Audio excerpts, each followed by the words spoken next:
വിനായകൻ അദ്ദേഹം സിനിമയിലും വില്ലനാണ്, ഇപ്പോൾ ജീവിതത്തിലും വില്ലനാണ്. കാരണം നിരന്തരം വിവാദങ്ങളിൽ അങ്ങനെ പെടുകയാണ്. നമുക്കറിയാം, ഒന്നിലധികം വിവാദങ്ങളിൽ അദ്ദേഹം ഇരയായിട്ടുണ്ട്. പക്ഷെ അദ്ദേഹത്തിൻ്റെ കാഴ്ചപ്പാടിൽ എന്തെങ്കിലും പ്രശ്നമുണ്ടോ? കാരണം നമുക്കറിയാം, അന്നൊരു അദ്ദേഹത്തിനെതിരെ തന്നെ ഒരു കേസ് തന്നെ വന്നിട്ടുണ്ട് ഈ ഒരു പെൺകുട്ടിയെല്ലാമായി ബന്ധപ്പെട്ട്.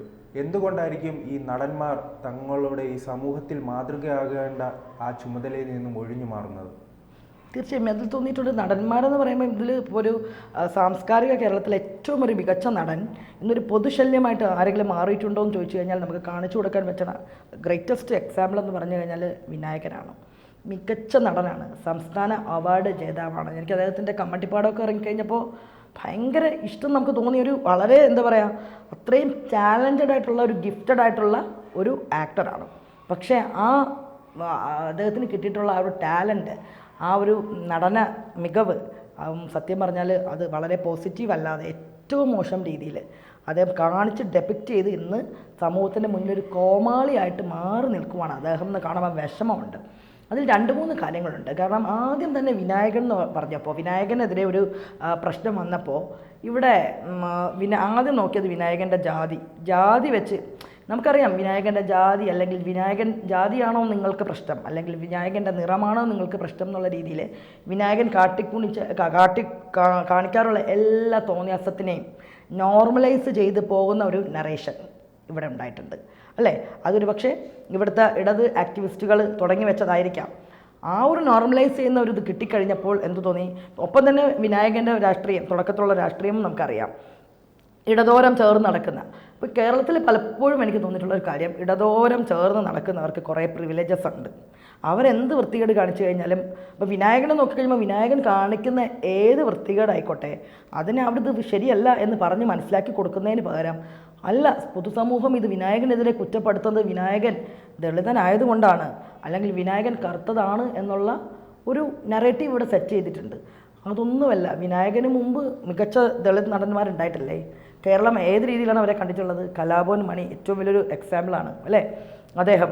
അപ്പോൾ അദ്ദേഹത്തിൻ്റെ എവിടെയെങ്കിലും അദ്ദേഹത്തിൻ്റെ നിറം വെച്ചോ ജാതി എനിക്ക് തോന്നിയിട്ടില്ല. ഏറ്റവും മികച്ചൊരു നടൻ എന്നുള്ള രീതിയിൽ കേരളം മരിച്ചപ്പോൾ, അദ്ദേഹം മരിച്ചു കഴിഞ്ഞപ്പോൾ കേരളം മൊത്തത്തിൽ കരഞ്ഞു. ആ രീതിയിലായിരുന്നു. ഇപ്പം എനിക്ക് തോന്നിയിട്ടുണ്ട് എന്തുകൊണ്ടായിരിക്കും ഇപ്പം വിനായകൻ മാത്രം ഇങ്ങനെ.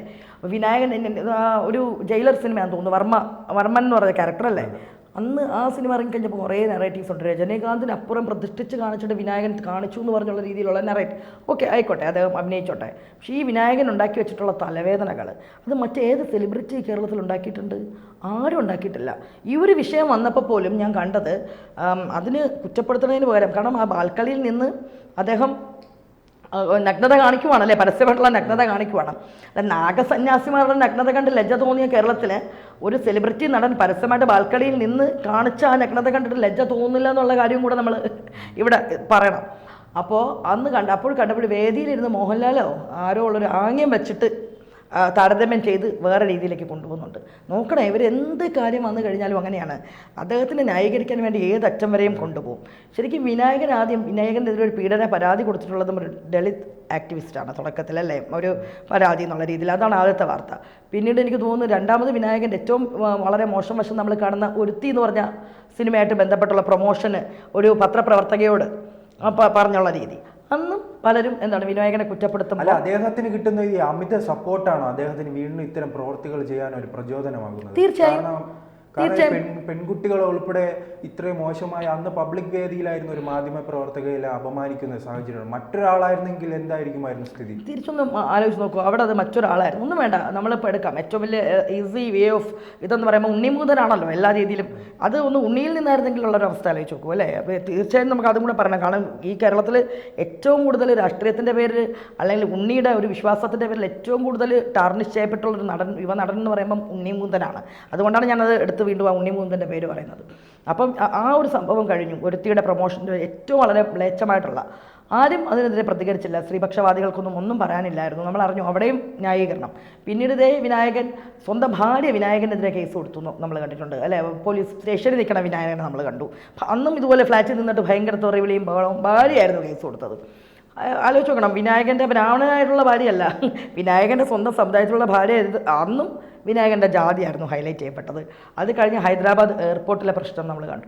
പിന്നെ ഗോവയിൽ എവിടെ ഷൂട്ടിന് പോയിട്ട് ഏറ്റവും ഒടുക്കം പിന്നെ ഒരു അമ്പലത്തിൽ പോയിട്ട് രാത്രി 11 മണിക്ക് അല്ലേ കൽപ്പാത്തി ക്ഷേത്രത്തിൽ ചെന്നിട്ട് അതിന് മാനസിക രോഗം അല്ല, എനിക്ക് ലഹരിക്ക് അടിമയായി ഒരു ലഹരിയുടെ ഉപയോഗം കൊണ്ട് നശിച്ചു പോയ ഒരു വ്യക്തിയായിട്ട് വളരെ സങ്കടമുണ്ട്. കാരണം എന്ന് വെച്ച് കഴിഞ്ഞാൽ അദ്ദേഹത്തിനെന്ന് പറയുമ്പോൾ വളരെ താഴേക്കിടയിൽ ജനിച്ചു വളർന്നു ആ രീതിയിൽ വന്നൊരു മനുഷ്യൻ ടാലൻറ്റ് കൊണ്ട് ഇന്നത്തെ നിലയിലെത്തുന്നു, സംസ്ഥാന ജേതാവ് വരെ ആവുന്നു എന്ന് പറയുമ്പോൾ ശരിക്കും ഉയർത്തപ്പെട്ട് കാണിക്കേണ്ട ഒരു വ്യക്തിയാണ്. ഇവിടെ എന്ത് ജാതീയതയാണുള്ളത്? നമുക്ക് ഉഴവൂരിൽ നിന്ന് വന്ന ഒരാൾ രാഷ്ട്രപതിയായിട്ട് നമ്മൾ ഇന്നും KR നാരായണൻ എന്ന് പറഞ്ഞു കഴിഞ്ഞാൽ ഏറ്റവും നല്ല രീതിയിൽ സമൂഹത്തിൽ ഉയർത്തി കാണിക്കാൻ പറ്റിയ ഒരാളെന്ന് പറഞ്ഞ് കാണിച്ചു വെച്ചേക്കുന്നുണ്ട് കേരളീയ സമൂഹം KR നാരായണനെ. അദ്ദേഹം എന്തുകൊണ്ടാണ്? ബിക്കോസ് ദ വേ അദ്ദേഹം സമൂഹത്തിന് മുന്നിൽ നിന്നിട്ടുള്ളൊരു രീതി, അദ്ദേഹം എന്ന് പറയുമ്പോൾ മാതൃക ആർക്കും ആക്കാൻ പറ്റുന്നൊരു വ്യക്തിയാണ് KR നാരായണനൊക്കെ. ഇനി കലാഭവൻ മണി എന്ന് പറഞ്ഞ വ്യക്തിയുടെ മദ്യപാനശീലം ഒഴിച്ചു കഴിഞ്ഞാൽ, മദ്യപാനം എന്നുള്ള രീതിയിൽ അത് വളരെ ഇതായിരുന്നു, അത് ആരോഗ്യം അത് ഒഴിച്ചു കഴിഞ്ഞാൽ മറ്റൊരു രീതിയിൽ നമുക്ക് മോശം എന്ന് പറയാനൊന്നുമില്ലാതെ നല്ലൊരു രീതിയിൽ നിന്ന് കാണിക്കാൻ, നല്ലൊരു നടന്ന് കാണിക്കാൻ പറ്റുന്ന വ്യക്തിയാണ്.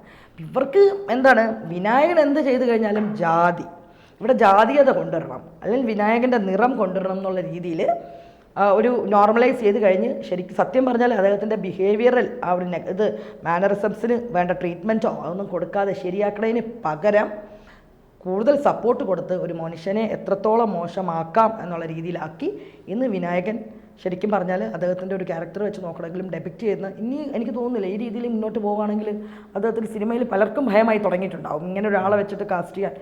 ശരിക്കും ഉയരങ്ങളിലേക്ക് പോകേണ്ട ഒരാൾ പാൻ ഇന്ത്യൻ ലെവലിലൊക്കെ എത്തിയൊരു മനുഷ്യൻ്റെ അധപ്പതനം കാണുമ്പം ഒരു പ്രേക്ഷക എന്ന രീതിയിൽ വളരെയധികം സങ്കടമുണ്ടെന്നുള്ളതാണ്.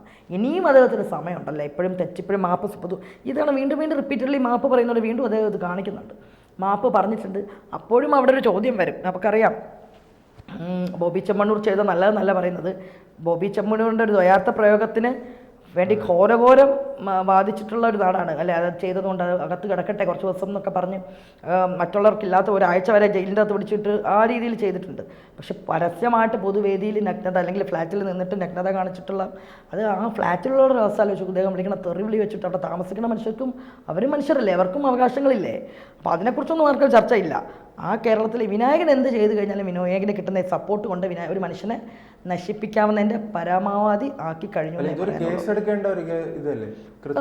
കാരണം അവിടെ വീഡിയോ ഉണ്ടല്ലോ, കൃത്യമായിട്ടുള്ള വീഡിയോ ഉണ്ട് സ്വമേധയാ. കാരണം കേരള പോലീസ് പലപ്പോഴും പല രീതിയിലും സ്വമേധയാ കേസെടുത്തിട്ടുണ്ട് അല്ലേ, രാഷ്ട്രീയ വൈരാഗ്യം വെച്ചിട്ട് രാഷ്ട്രീയം നോക്കി കേസെടുത്തിട്ടുണ്ട്. പക്ഷേ ഇത് സ്വമേധയാ കേസെടുക്കേണ്ട വകുപ്പുണ്ട്, പക്ഷെ ചെയ്യില്ല. വിനായകനായതുകൊണ്ടും വിനായകൻ നിൽക്കുന്ന ഒരു പാർട്ടിയുടെ സപ്പോർട്ട് ഉള്ളത് കൊണ്ടും ഒപ്പം വിനായകന്റെ ഞാൻ പറഞ്ഞില്ലേ അങ്ങനെ പിന്തുണയ്ക്കുമ്പോൾ ഒരു കുറ്റവാളിക്ക് അവസരമാണല്ലോ വീണ്ടും വീണ്ടും കുറ്റം ചെയ്യുക. ഇത് അദ്ദേഹത്തിന്റെ പ്രശ്നം എന്ന് പറഞ്ഞാൽ റിപ്പീറ്റഡ്ലി അദ്ദേഹത്തിന്റെ ഒരു ഗ്യാപ്പില്ലാതെ ചെയ്തുകൊണ്ടിരിക്കണേ, കണ്ടിന്യൂസ്ലി ആണ്. 2 വർഷത്തിനിടയിൽ വിനായകൻ എന്ന് പറഞ്ഞു കഴിഞ്ഞാൽ വാർത്തകളിൽ നമ്മൾ തന്നെ എഴുതിയിട്ടുള്ളത് നോക്കാൻ അറിയാം. നമ്മൾ വാർത്തകളിൽ തന്നെ വിനായകൻ അടിച്ചു നോക്കിയാൽ മതി എത്ര കേസ് എയർപോർട്ടിൽ പോയി കഴിഞ്ഞാൽ, മറ്റൊന്ന് ഹൈദരാബാദ് എയർപോർട്ടിൽ പോയി കിടന്ന് കാണിച്ചിട്ടുണ്ട്.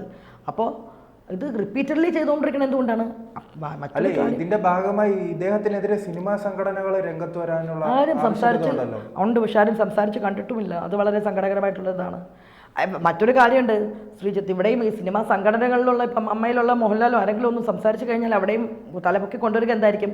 വിനായകൻ ദളിതനായതുകൊണ്ട് സവർണനായിട്ടുള്ള മോഹൻലാൽ എതിർത്തു എന്നുള്ള രീതിയിലുള്ള അങ്ങനെ പറയാനുള്ള ഒരു കച്ചകെട്ടി നിൽക്കുന്ന ആൾക്കാരുണ്ട്. അപ്പോൾ അതാണ് ഭയമാണ് സത്യം. ഇവിടെ 2 കാര്യങ്ങളാണ് ഇവിടെ പ്രശ്നം. ഒന്ന് വിമൻ കാർഡ് എടുത്തിട്ട് കളിച്ചിട്ട് എന്ത് കാര്യങ്ങൾക്കും വിമൻ കാർഡ് കയ്യിലുണ്ടാവുക, മറ്റൊന്ന് എന്ത് കാര്യങ്ങൾക്കും ദളിത് കാർഡ്. ഈ ദളിത് കാർഡൊക്കെ വലിയ ഭയമാണ് ആൾക്കാർക്ക് ഇറങ്ങി സംസാരിക്കാൻ തന്നെ.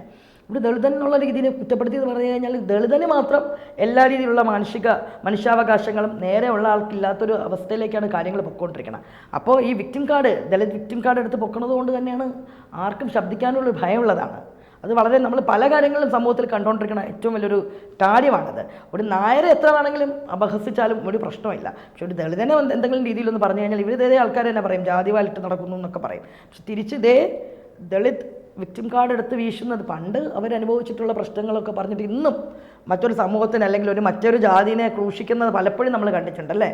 പണ്ട് ഞങ്ങളുടെ മുത്തച്ഛന്മാർ ഇങ്ങനെ അനുഭവിച്ചിട്ടുണ്ട്, ആ ഒരു വിഷമം അങ്ങനെ ഉണ്ടായിരുന്ന ഈ ജാതിയിലുള്ളവർ കഷ്ടപ്പെടുത്തി എന്ന് പറഞ്ഞിട്ട് നമുക്കറിയാം. എന്ത് കാര്യത്തിനും നമ്പൂതിരീസിനെയും ബ്രാഹ്മിൻസിനെയും അപ്പുറത്തെ സൈഡിൽ നിർത്തിയിട്ട് ഏറ്റവും വളരെ മ്ലേച്ഛമായിട്ട് അവഹേളിക്കുന്ന ഒരു പ്രവണത കാണുന്നുണ്ട്. അപ്പോൾ അവർക്കൊന്നും മനുഷ്യാവകാശം ഇല്ല, പക്ഷേ ഇവർക്ക് മനുഷ്യാവകാശമുണ്ടെന്നുള്ള രീതിയിലാണ് കേരളത്തിന് ഇന്നത്തെ കേരളത്തിൽ. അപ്പോൾ ഇതൊക്കെയാണ് നമ്മൾ സാമൂഹ്യപരമായിട്ട് നമ്മൾ എവിടെ നിൽക്കുന്നു, മുന്നോട്ടാണോ പിന്നോട്ടാണോ?